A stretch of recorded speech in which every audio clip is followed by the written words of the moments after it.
Magandang umaga mga karambo. So dito naman tayo sa ating channel Pinoy Rambo.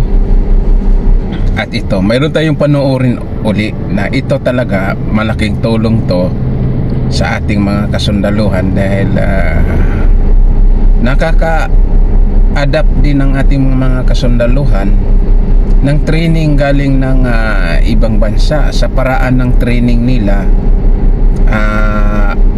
ma-adapt din natin kasi tinuturo ng Amerika yung mga special forces nila. Mayroon tayong panoorin galing kay US Defense Tech. Ang kanyang pamagat ay Philippine surprise by arrival of 1,000 US Special Forces helicopter. Ngayon, panoorin natin to mga karambo. At i-subscribe nyo na rin. At ang ganda talaga ng training nila. Panoorin nyo. Kahit ako, mangha talaga ako eh. Iwan ko kung nagawa dito yan sa atin, sa mga special forces natin. Kasi ang mga helicopter kasi natin maliliit. Itong kanila kasi malalaki, kaya nagawa nila. Nasa ilog to eh. Ngayon, panoorin natin. Tapos bahala na kayo mag-react. Ito.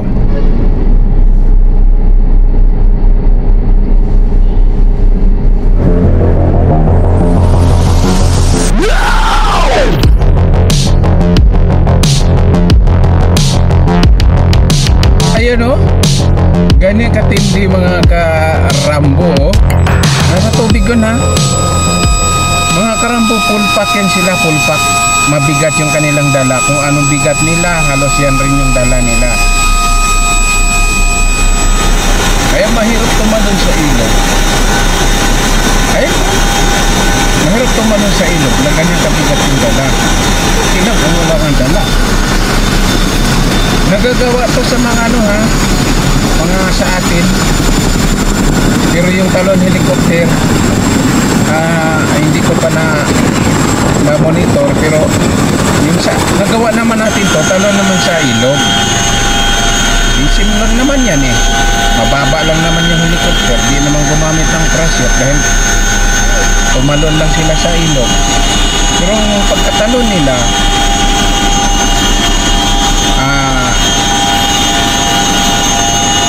with interval. Mayroon silang interval kasi pag talon ng isa, batik sa unahan, talon naman yung isa, tapos talon naman yung isa. Mga 10 meters interval nila eh bago tumalon eh. Kaya hindi sila nagumpukan, hiwalay-hiwalay. Sa atin naman kasi, base sa training na nalaman ko din, kasi hindi naman ako baka sa jungle fighter ka na training nila to. Tatalon yan eh.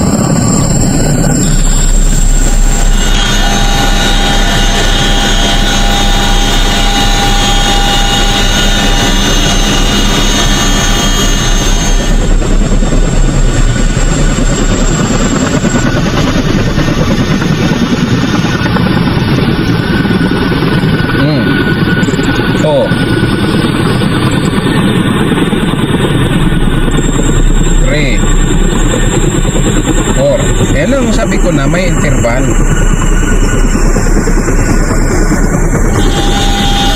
Dami na laman yan. Laki ng helicopter, parang bus. Bus. May interval, di ba? Hindi sila umpukan. Pag binira sila, hindi sila lahat mamatay.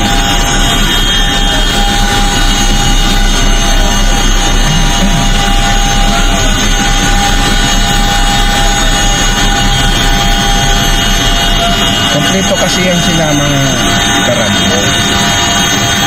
Mga pangsabit dito, mga hook. May mga hook mga yan, kaya nakahook mga yan mga bag nila oh. Tapos katapos nun, narapiling pa mga yan. Ang rapiling mga karambo, kung wala kang exercise, laglag ka niyan. Yung sa lobit, bababa, tsaka aakyat. Wala kang exercise dito sa braso mo, hindi ka makakaakyat.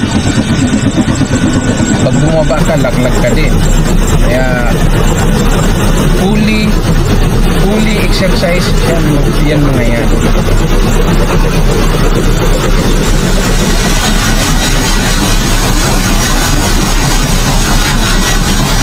Yung mga praktisado nga sa atin dito, mga nakikita mo mga katawan, mga bodybuilder, di ba? Pero mga waksa pa no?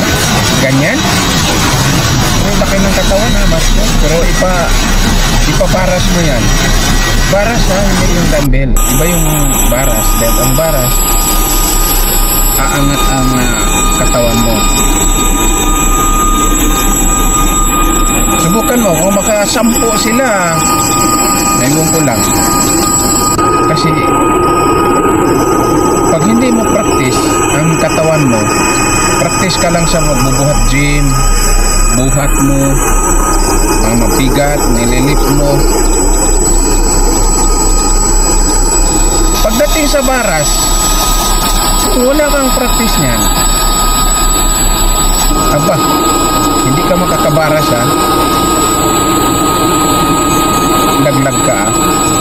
Mabigat ang katawan mo, hindi nasanay. Kaya lang sanayin mo ang braso mo sa baras. Sila nga eh, nakikita natin mga sundalo na yan, isang kamay lang, one hand, baras.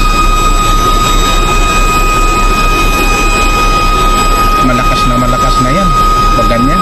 Hindi mo na basta matatalo mga ganyan, mga karambo.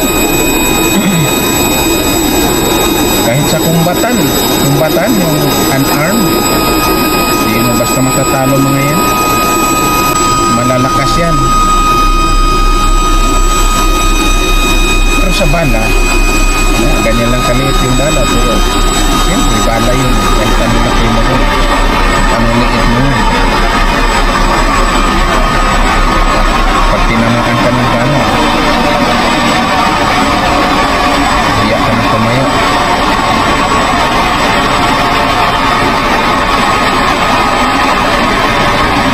Gusto ko subukan ito mga karambo eh. Hindi pa naman ako subok nito. Itong talunan kasi may marunong lang mo eh. Mamaya hindi ako kahon eh.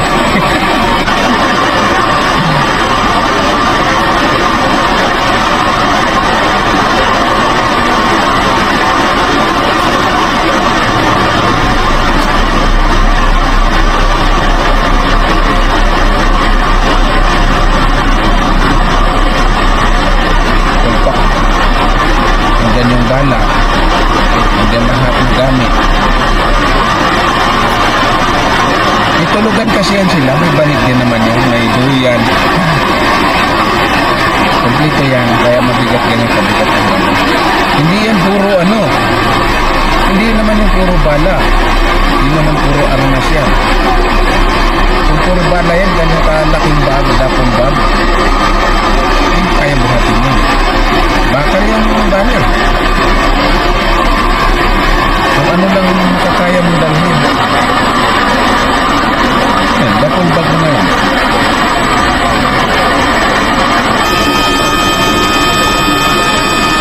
Hindi rin siya takbag.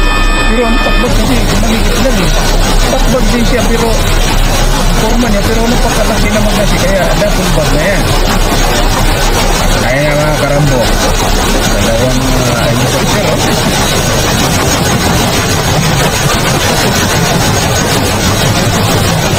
ganyan mga karambo.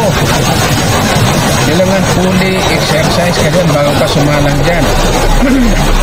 May utol akong ranger, buti kumasa sa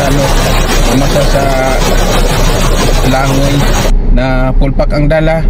Kompleto dala doon, dala mo yung bala, dala mo yung baril, dapol bag mo, ganon.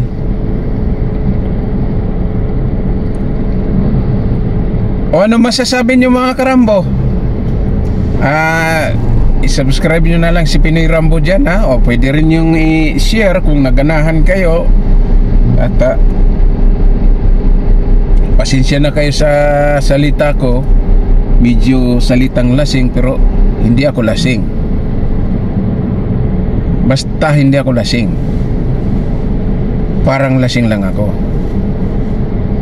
Sabi nga ng pulis sa akin nahuli ako lisensya.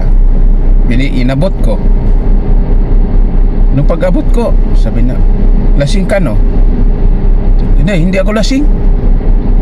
Lasing ka. Pananalita mo, lasing. Hindi nga ako lasing. Ganito lang ako magsalita.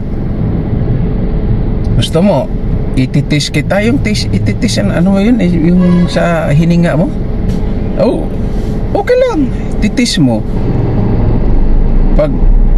Pero pag hindi na monitor na hindi ako nakainom, hindi ako lasing. Ikaw yung lasing.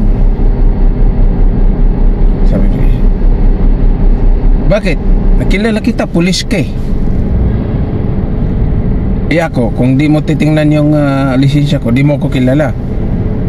Ikaw, kilala kita, pulis. Kaya ikaw lasing. Kwentong burbiro lang to, ha? Baka seryosohin nyo na puro seryoso. Nakasimangot na lang kayo palagi. O subscribe naman dyan, at saka share naman yan. At reaction at comment, suggestion at opinion doon sa inyong pinapanood. Huwag nang padaming tumpik-tumpik. Ganon talaga ang buhay. Parang life. Hanggang dito na lang. Over and out.